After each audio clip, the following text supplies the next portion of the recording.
So now we're on to the fourth quality of Abdu'l-Baha. So far, we've got what? Joy and radiance, see only the good in people, and 3, to forgive. And now we come to the fourth quality, and I don't think anyone has guessed it yet. Would you like to try one more time? Okay, service, do you think it's service? No, it's not. Anyone have any other guesses? Perseverance, you keep saying that. Any other qualities? Acquiescence to the will of God. We were just talking about that already with happiness, isn't that right? Yes. Any other one? Suffering, that's what I'm doing right now. Humility? Yeah, these are all good. I'll tell you what, I'll read you a story, and maybe we can figure out what it is from this story.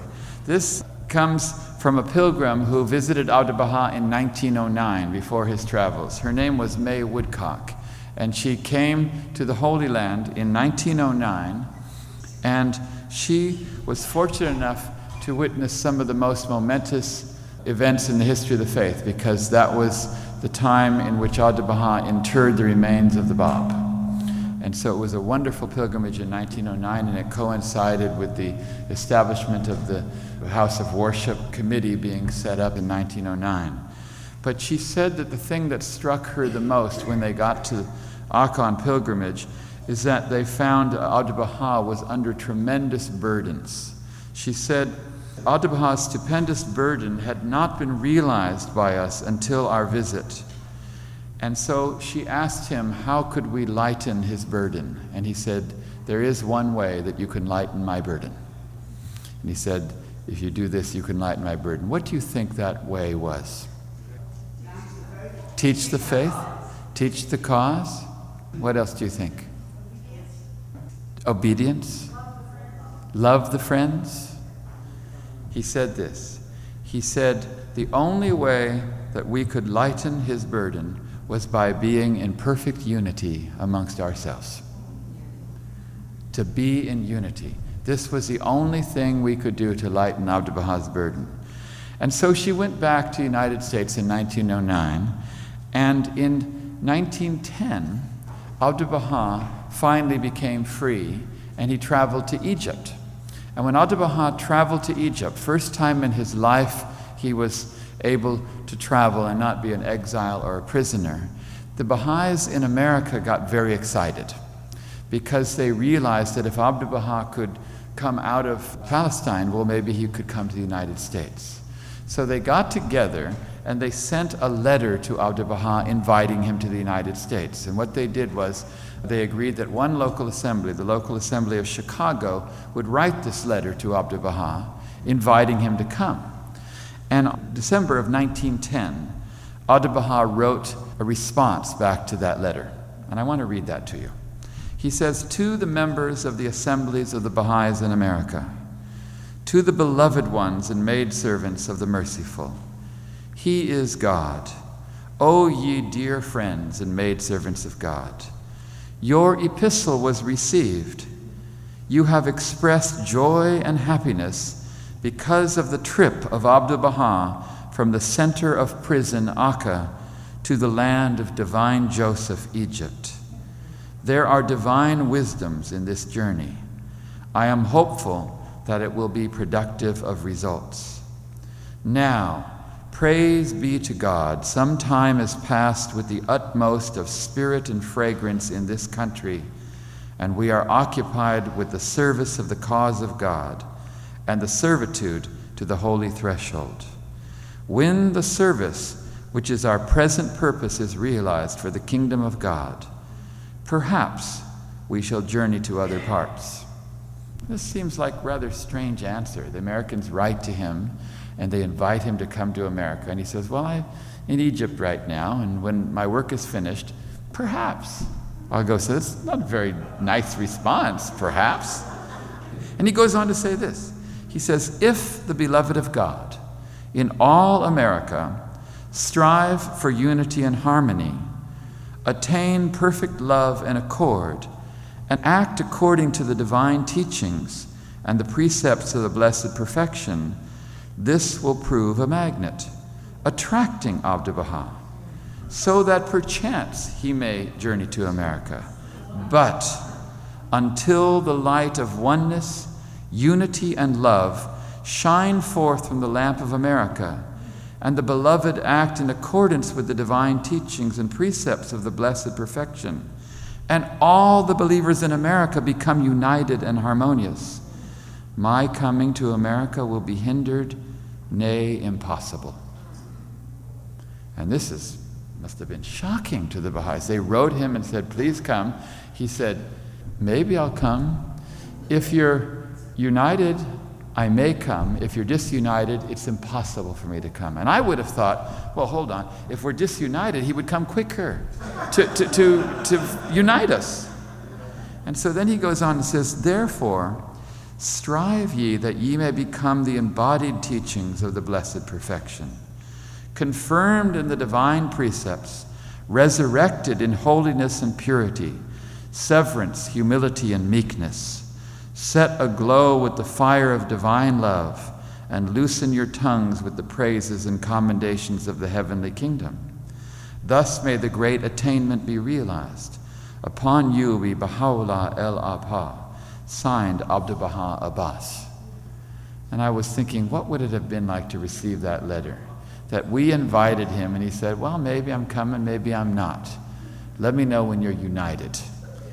And then, in 1911, he travels to Europe. You know, he traveled in 1911 and he went to Geneva and then he went to London and so on. And so one of the American believers got on a boat, sailed across to go and see him. Still, they didn't know his answer about coming to America. And this believer was Juliet Thompson. And she spent time with him in France and in Switzerland. And she writes in her diary about this first arrival of Abdu'l-Baha in the West. And she talks about how when they were traveling through Switzerland, they came to a beautiful waterfall. She says they came to this spectacular waterfall, and Abdu'l-Baha had to just get out and stop and go and sit at the waterfall and stare at it. Can you imagine the first time he was a free man and he's seeing this beautiful waterfall in Switzerland? And she describes this scene. She says, driving home, we came to the most spectacular waterfall, foaming down a black precipice. The master stopped the car and with a sort of excitement got out, then walked to the very edge of the precipice. After standing there for some time, his eyes fixed on that long, shining torrent, which seemed to be shaking off diamonds in a fury, he seated himself on a rock hanging over the deep abyss. Can you just see Abdu'l-Baha sitting there on the rock, staring at the waterfall? And she says, it was just after we left the waterfall that the master turned to me and smiled and said, if I come to America, Juliet, will you invite me to see such waterfalls? She said, I will invite you to Niagara if you will come to America. But surely, my Lord, your coming doesn't depend on my invitation. No, my invitation to America will be the unity of the believers. She said, Louise asked me to give you her love and beg you to come and unite us. Otherwise, she said, we will never be united. No, you must do that yourselves. See in what perfect harmony we are in right now. You are not complaining of one another. But if I should go to America, they would all be complaining of one another. And then he laughed and made a lively gesture, and I would fly away. And he did that. He said, I would fly away. I want you all to do that right now. He said, if people start complaining of one another, he would fly away. And so I'm thinking this is so interesting that Abdu'l-Baha made it a condition for coming to America that they were united first. He would not come if they weren't united. He said, my invitation to America will be the unity of the believers. Don't send me a written invitation. My invitation is your unity. And so I'm wondering when he finally decided to come to America. I don't know exactly when he announced it, but I want to skip to when he was leaving America, because now we know what he said before coming. This is his farewell address to the Baha'is of Chicago on May 5th of 1912. He says, "I am going away, but you must arise to serve the Word of God. Be in perfect unity." See, this is before coming, he wants them in unity, and as he's leaving, his final words are, "Be in perfect unity." He says, "Never become angry with one another. Let your eyes be directed toward the kingdom of truth and not toward the world of creation. Love the creatures for the sake of God and not for themselves. Humanity is not perfect. There are imperfections in every human being, and you will always become unhappy if you look towards the people themselves. But if you look toward God, you will love them and be kind to them. For the world of God is the world of perfection and complete mercy. Therefore, do not look at the shortcomings of anybody. See with the sight of forgiveness." Have you noticed all the things he's saying right here? He's talking about unity, he's talking about happiness, he's talking about forgiveness, and he's talking about not seeing the shortcomings of people. And these are the first four things we've talked about. Now, I can't read the rest of this, because then you'll know what the rest is. So we'll continue this tomorrow. But you see, Abdu'l-Baha knew what we needed. He knew we needed to be happy. He knew we needed to not look at the shortcomings of people. He knew we needed to act with forgiveness, but most of all, he wanted us to be united. And when he was in America, he explained unity in such a way that completely changed our consciousness of what unity is. A lot of us think that unity is kind of like holding hands and singing Kumbaya. It's some kind of happy little thing where we all hug and so on. But to Abdu'l-Baha, unity was the most important power in all of creation. In fact, he even went so far as to say that love, unity, cohesion was the source of creation, and that you can see the power of love and the power of unity in every part of creation, from the tiniest atom to the way it clings together with the atomic forces, to atoms bonding to becoming molecules, to the earth and to the stars and nebula and galaxy. Everything he said in creation is held together by love, but the way he describes love is that love is synonymous with life and synonymous with unity. They're all one and the same thing to Abdu'l-Baha, because to Abdu'l-Baha, love, cohesion, unity, and life, all of these things are one and the same thing. And last year I told you I learned that Abdu'l-Baha was right from my cat. Remember I told you my cat died? And when my cat died, I went to bury her, and she had completely decomposed within a day. And I thought this was very strange. How could it be that this cat that has all these atoms that are clinging together for 18 years of her life, then as soon as life goes away, she decomposes? And Abdu'l-Baha said this. He said, where there is life, there is cohesion and attraction, and where there is death, there's decomposition. Because to Abdu'l-Baha, any time you see unity, you're seeing life. If you see a united family, you're seeing life. If you see a united community or united marriage, united workplace, united city, you're seeing life. But if you see a marriage falling apart, you're seeing death. If you see a community that is disunited, it is death. And to Abdu'l-Baha, these things were one and the same thing. And so he knew that America was a lifeless body of Baha'is until such time as they united. And to Abdu'l-Baha, unity was the single most important thing.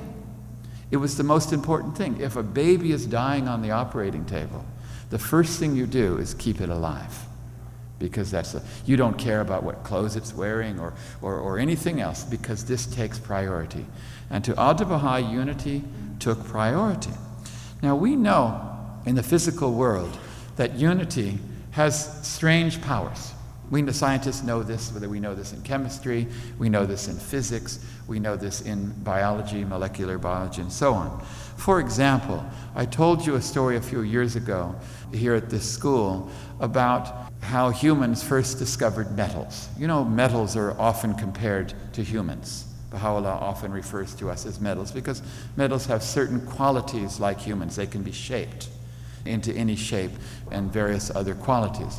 And it so happens there's a very soft metal called copper, and it's so soft that you can bend it easily. If you take copper wire, you can pull it like a rubber band. It's not very useful for very many things. If you make an axe out of copper and chop something, it ends up having the shape of the thing you chopped. You can't make a knife out of it. You can't make tools out of it. You can only pretty much make artwork and some bowls out of it. But because it's so soft, it was one of the first metals that humans discovered because they could easily extract it from rocks. And then later they discovered an even softer metal called tin. And pure tin is just like paper. It's considerably weaker than copper. And somebody got a brilliant idea around 3,500 BC to melt some copper and to melt some tin and mix them together. This is a pretty stupid idea if you ask me. You got this weak substance and you add it to a weaker thing.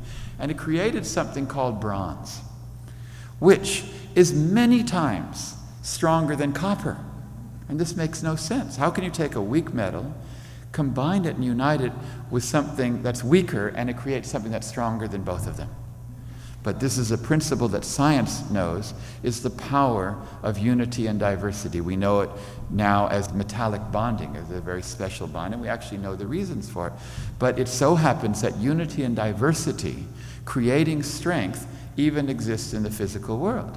Now you say to me, well, that's a nice story, Tom. Why are you telling me that? Well, I'll tell you why I'm telling you. Because we mark all of human history by this discovery. All of human history.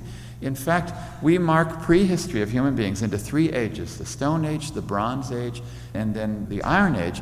And why do we do that? Because this one discovery of unity and diversity in the metallurgic realm, this one discovery completely changed every aspect of human civilization. Everything changed. Architecture, agriculture, everything changed because things that could not have been done before were suddenly possible by this one discovery. Now, might it not also be the same that when we discover the power of unity and diversity in the human realm, that also a new age in human history will come?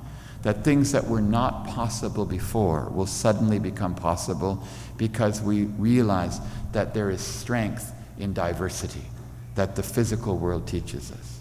And I told you last year that we also found in the physical sciences that unity creates transformation. For some reason, atoms decide to bond with other atoms. And you can look in a microscope and you can see that there are tens of thousands of different ways in which atoms bond, and they create molecules. And every one of them is a beautiful bond. And when they bond, the atoms suddenly acquire powers that they didn't have before. For example, the simplest atom, the lightest atom in the universe, hydrogen. Everyone knows hydrogen is the first atom, and it's out there. And it's primarily an atom we associate with fire because it burns. It's all it does. If you look at the sun, it's just burning hydrogen. Hydrogen is the mother of all fires, and that's what hydrogen is. And we have this other atom, it's called oxygen, the oxygen atom. And also that's associated with fire. In fact, fire cannot live without oxygen here on Earth. You take oxygen away and the fire goes out. Look at the space shuttle. When it's taking off, it's liquid oxygen because it's so flammable. Ask me, I'd say never put those two together. But every now and then in physical creation, the hydrogen atom and the oxygen atom, they kind of get together and they unite and they bond. And they create a substance called water. Water, which puts out fire and is life-giving and has qualities which neither hydrogen nor oxygen have. Isn't this remarkable? And it's the same thing with human beings, that when we unite, we transform and we acquire qualities which none of us would have without unity, because the physical world is teaching us over and over and over again that unity has power. And in molecular biology, we find that if unity gets to a certain point, it creates life. That life itself is created out of unity. If you look at plants, you can see that they're taking the disparate elements that are disintegrating in it, they bring them up through the power of water and the sun and various other forces, and somehow they create unity. And this is what Abdu'l-Baha wanted to bring to the world. Unity is the force that will unite the world. This is why Baha'u'llah says, so powerful is the light of unity that it can envelop the earth. And when he says that so powerful is the light of unity, it really struck me because I do not associate unity with light. If you asked me to make a symbol for unity, I would not have intuitively picked light. I would say glue. So powerful is the glue of unity that it can stick together the earth or something. But why is it light? And that is because unity has certain powers, according to Abdu'l-Baha, that we don't really understand. Now, it so happens that Abdu'l-Baha told us how we could unite. He told us what would be conducive to unity. What do you think that would be? What is conducive? He said something, and he said, I suggest to you that if you do this thing, it will be greatly conducive to your unity, to the harmony of your association. What do you think that thing was that would create unity? Consultation, yeah, you might have said that too. Love each other, but how do you love each other? Just to say love, what does that really mean? What does love really mean? Love God? Maybe? You want me to tell you what he said? It says here, one day Abdu'l-Baha was with a group of friends under a grove tree near Lake Michigan. Don't you love it? Every time Abdu'l-Baha went anywhere, he was under a waterfall or a tree, and the grove tree. And he says he was under a grove tree near Lake Michigan. And he suddenly turned to the friends and he said, some of you may have observed that I have not called attention to any of your individual shortcomings. Isn't that interesting? Have you noticed? I never called any attention to any of your individual shortcomings. He said, I would suggest to you that if you shall be similarly considerate in your treatment of each other, it will be greatly conducive to the harmony of your association with each other. Just don't call attention to their shortcomings. Isn't that so simple? Now, the interesting thing about Abdu'l-Baha is that to him, he valued unity over being right. But most Americans I know, we value being right over unity. And this is a very interesting difference that Abdu'l-Baha had. We think that it is our right to express ourselves, and if we think we are right, we must push that and push that and push that, because that is something we have been brought up and trained to do. And Abdu'l-Baha, he said, no, do not value anything over unity, and certainly do not value being right over unity. And so he tried to discuss, as you said, consultation with the Baha'is, and he said, if we agree on subjects in consultation, even though it's wrong, that is better than to disagree and be right. Because one will be the cause of 1,000 wrongs, and the other, if we're in unity, the right way will be found.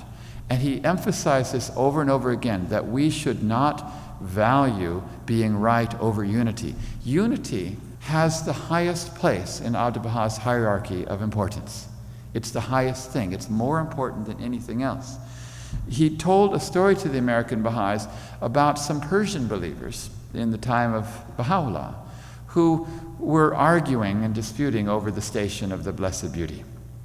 And he said some thought that Baha'u'llah was this and some thought Baha'u'llah was that, and they had a dispute. And I was shocked when I heard this, because I can't imagine two Persians ever arguing or disputing with each other. I've never seen it before. But apparently it happened in Baha'u'llah's time. And so they wrote to Baha'u'llah, and they said, this is what they believe, and this is what they believe. Who's right? And Baha'u'llah writes back and says, if you both agree, you're both right. And if you disagree, you're both wrong. And I read that with my American upbringing, and I was furious. Because it made no sense. Come on, Baha'u'llah, take a stand. Who's right? Who's right? Somebody's got to be right, someone's got to be wrong, because that's how I think, that's how my brain thinks, somebody's right. And then finally it hit me. This is the most profound concept. Unity is right. Unity is right. And this actually is the whole purpose of the Baha'i revelation. Baha'u'llah came to bring life to the world by bringing unity to the world. And this is why Abdu'l-Baha saw it as important. In fact, Baha'u'llah himself even said this. You know, he wrote to all the kings and rulers, and hardly any of them wrote back. But one of them wrote back. It was the Queen of England. And she wrote back, and she said, "If this be of God, it shall surely prevail. And if not, it can do no harm." Which is terribly British of her, don't you think? Yeah, that's so interesting. And she asked him some advice, political advice of the day. And Shoghi Effendi pointed out that because she responded to Baha'u'llah, that he blessed her family, and of course her granddaughter, Queen Marie of Romania, was the first monarch to become a Baha'i, and for 1,000 years she's blessed now with a family member, a direct descendant who is a Baha'i. But Baha'u'llah wrote back to her, and he told her, he said that which the Lord hath ordained as the sovereign remedy and the mightiest instrument for the healing of the world and its peoples is unity, He basically said this. And this is the exact opposite to what a lot of us might think. We might think, let's solve all the world's problems. Let's solve hunger. Let's solve economic problems. Let's solve warfare. Let's solve the environmental problems. And maybe down the end of the line, we'll unite. And Baha'u'llah says, no, it's the other way around. Unite first, and then you can easily solve these problems. Because he said, God is like a doctor that has his finger on the pulse of humanity, and he diagnoses the disease and prescribes the remedy. And he says, be concerned, be anxiously concerned with the needs of the age in which you live in. And the needs of the age in which we live in is unity. So this is why Abdu'l-Baha wanted us to bring unity. And if we cannot bring unity to our Baha'i communities, we cannot transform the world. We cannot bring life to the world. We cannot change the world. And this is the primary goal of the Baha'i faith. That you need to go home and say unity is more important than anything else. There is nothing more important than that, because if I value being right over unity, you know, when people, they really push, you know, that they're right, I like to say, you're dead right. That's what I like to say. I like to say, yep, you're right, all right, you're dead right. Because you're so right that you're causing death. You're so right that you're causing death. This is really what Abdu'l-Baha was looking. So he couldn't come to America. How could he possibly come to America if they weren't united? And he even said to Juliet Thompson, he said, Baha'u'llah was in a prison this big, he said a cell this big, just so the Baha'is would unite. And he says, if they cannot unite themselves, how can they unite the world? This is what he said. He almost sounded angry the way she talked about it. And I realized that to Abdu'l-Baha, this was something far more important than we realize. It broke his heart when Baha'is complained of one another. It broke his heart when there was disunity. This is all he wanted for the Baha'is.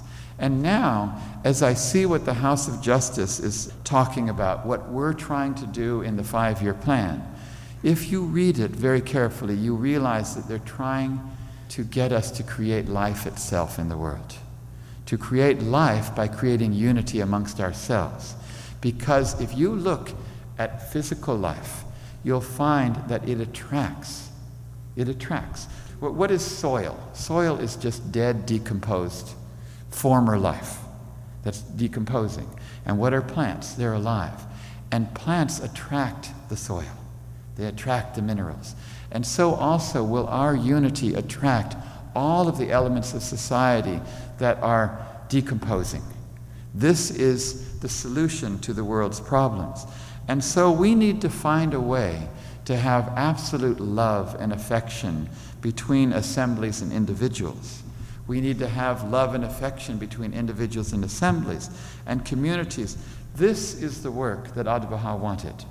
This is the primary teaching of the Baha'i faith. In fact, Shoghi Effendi said that unity is the pivotal principle of the Baha'i faith. What does pivotal mean? It means everything else revolves around it. So everything is part of this principle, whether we talk about love, whether we talk about forgiveness, whether we talk about not seeing anything but good in people and not seeing all of these things they surround unity. And so Baha'u'llah wrote a tablet, and I want to read this to you. It's a tablet about unity. And he says this: "The most great name beareth me witness. How sad if any man were in this day to rest his heart on the transitory things of this world. Arise and cling firmly to the cause of God. Be most loving to one another. Burn away, wholly for the sake of the well-beloved, the veil of self with the flame of the undying fire, and with faces joyous and beaming with light, associate with your neighbor." Do you notice Baha'u'llah is now saying all the same things that we talked about? Faces, joyous, associating with your neighbor, burning away the veil of self, and being united. And then he goes on to say this. He says, "Ye have well observed in all its aspects the behavior of him who is the word of truth amidst you. Ye know full well how hard it is for this youth to allow, though it be for one night, the heart of any one of the beloved of God to be saddened by him." Baha'u'llah says he can't bear even one night, one heart to be saddened by him. Then he says, "The word of God hath set the heart of the world afire. How regrettable if ye fail to be enkindled with its flame. Please God, ye will regard this blessed night as the night of unity. Will knit your souls together." Isn't that beautiful? What is knitting? What is knitting exactly? When you knit, what do? You weave things in and out, and isn't it amazing? And he wants us to knit our souls together. He says, "Please God, you will regard this blessed night as the night of unity. Will knit your souls together and resolve to adorn yourselves with an ornament of a goodly and praiseworthy character. Your behavior toward your neighbor should be such as to manifest clearly the signs of the one true God. For ye are the first among men to be recreated by his Spirit." And then I couldn't believe this when he said this, because now he turns to us and he says, "You are the first. You are the first." And every time I read this passage, it seems to remind me of roosters. I don't know why it reminds me of roosters, but actually I do know why. Because I lived for many months at a time up in the highlands of Papua New Guinea, in a place where they have no electricity. And so consequently, you have to live by the sun. You go to sleep when the sun goes down and you wake up when the sun rises. But every time in the morning that rooster crows, it is dead black. I cannot figure it out. You're sleeping and you hear that darn rooster, and he's crowing right near the hut, and you look out and it's completely black. Of course, you know in 15 or 20 minutes it's going to, but you say, how does that rooster know? How does he know? It's an amazing thing. Has anybody ever experienced this? It's amazing, the quality of the rooster, because there's no light there at all, but somehow it detects it. It detects it, and we are in a darkened world. And Baha'u'llah is saying we are like spiritual roosters.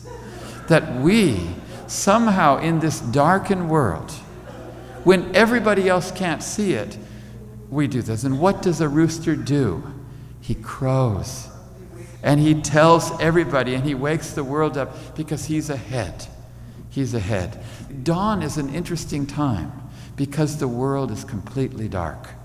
When he talks about the dawn breakers, I like to think about those periods with the rooster crowing, because in dawn it's completely dark. And so Baha'u'llah is referring to us as spiritual roosters. He says here, "Ye are the first among men to be recreated by his Spirit, the first to adore and bow the knee before him, the first to circle round his throne of glory. I swear by him who hath caused me to reveal whatever hath pleased him. Ye are better known to the inmates of the kingdom on high than ye are known to your own selves. And when I read that, I think, is Baha'u'llah exaggerating here?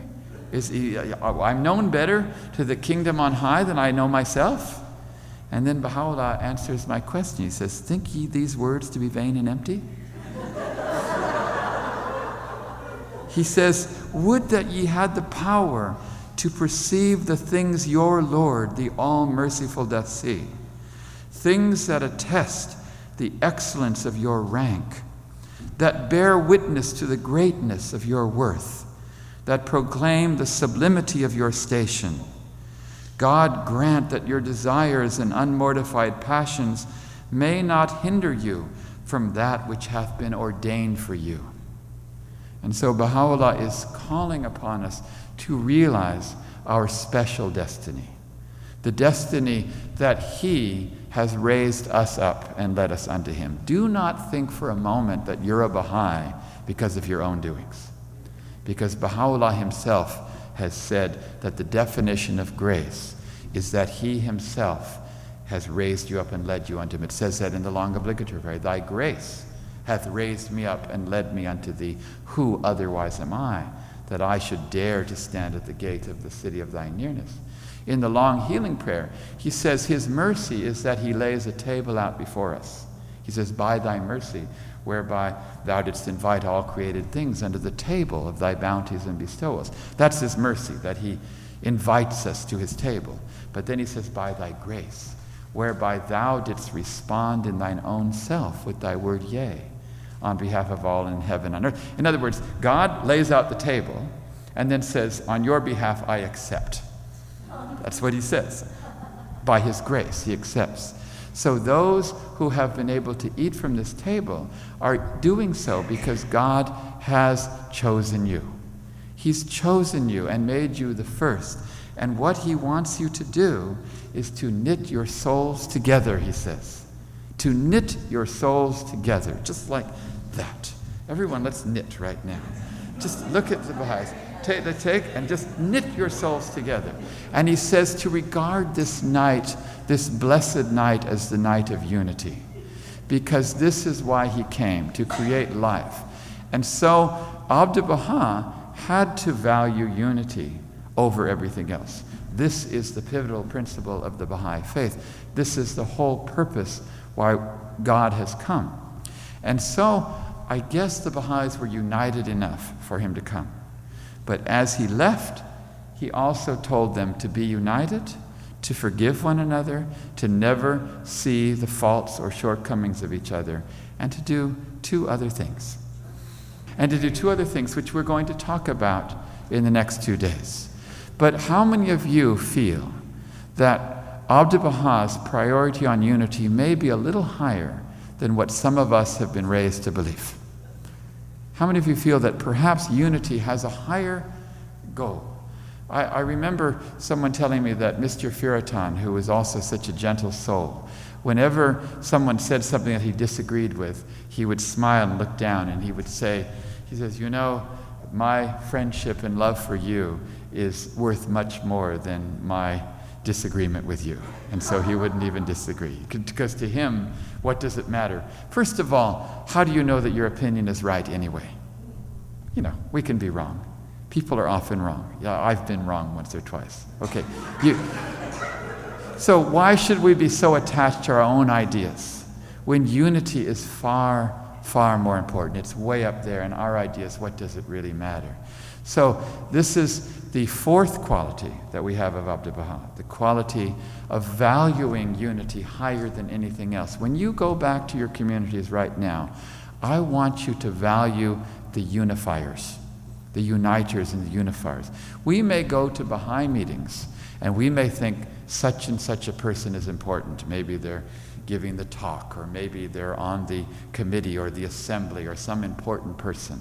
But to me, the most important people or maybe the host that greets you with a smile and serves you the food with such love and such compassion that you feel something in your heart that is really life itself. I don't care what you do for the faith. If you are not a unifier, you're not serving the faith at all. And every time we open our mouths, if we're on an assembly and we're speaking to the community, we have to think, is this creating unity? Is the manner in which I speak it, is it creating unity? I don't care if it's right or not. It could be right, but am I doing it in a loving way that's creating unity? And when I'm speaking to my assembly, the same thing. Does it matter if I'm right? It's good to be right, but it doesn't matter if I'm not creating unity. In other words, everything we do, every action we take in our Baha'i communities, the first thing we should ask ourselves, is this conducive to unity? And if there's disunity in a room, what should we do? You know that song, I'll Fly Away? Abdu'l-Baha should have sung that to Juliet Thompson.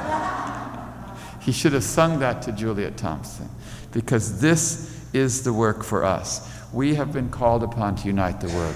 So I don't think I'll speak too much longer on this subject, because I know it's late. And some people had some questions, so we may take a few questions. But now we have 4 qualities of Abdu'l-Baha. And I think that each one of them are kind of interrelated. They're all kind of interrelated.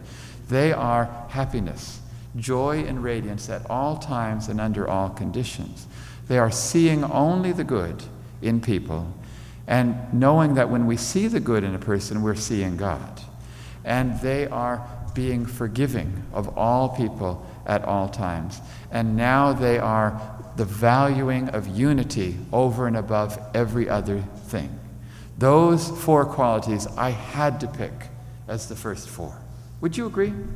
Would you agree? I couldn't pick. I know you like your, perseverance and patience and so on. I know you like them, and they're all good qualities. But these are the ones that Abdu'l-Baha himself, in his farewell address to the Baha'is in Chicago and in other cities, these are the things that he stressed. So these are why I felt we need to talk about them.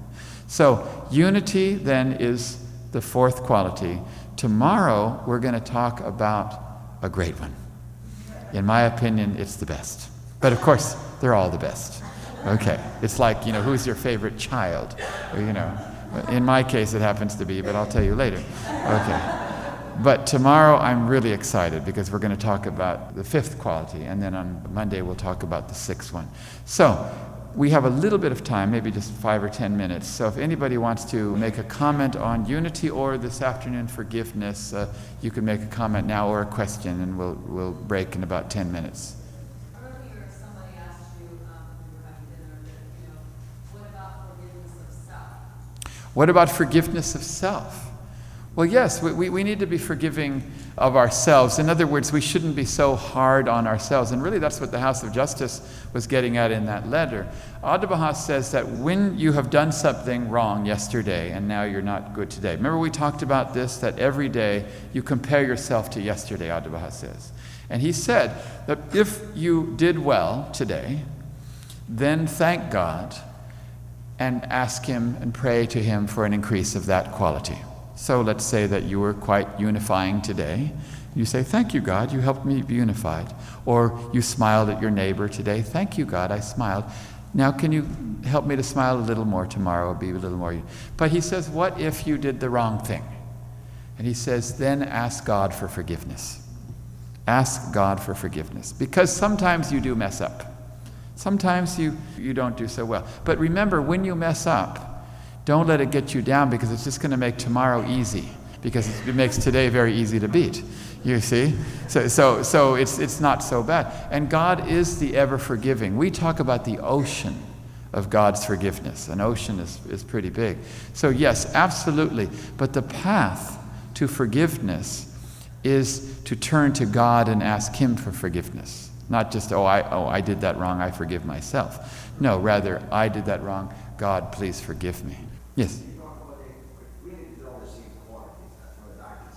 Oh, absolutely. Absolutely. Sure. In my opinion, unity is a word that will acquire much greater meaning in the future. Right now we have a fairly limited concept of unity. Unity will come up there, it'll be like love or even higher, because it's the pivotal principle and everything revolves around unity. Unity will become synonymous with life. It will become synonymous with love. It will become synonymous with many things, because this is the age we live in. This is the day of unity. And so it's almost impossible for me to separate any teaching from unity and therefore from love, because Shoghi Effendi himself said it's the pivotal principle, everything revolves around it. But Abdu'l-Baha said there are ways to unite. In other words, I just say unity, and we all say unity, and we have fun, and we shake hands and drink some tea. That's not unity. You have to do things to be united. And one of the things you have to do is completely ignore the shortcomings of other people. As long as you see a shortcoming in another person, you cannot love that person, and there cannot be unity. And that's what Abdu'l-Baha said under the trees, shores of Lake Michigan. Okay, so now we have 4 qualities. And can anyone guess what tomorrow will be?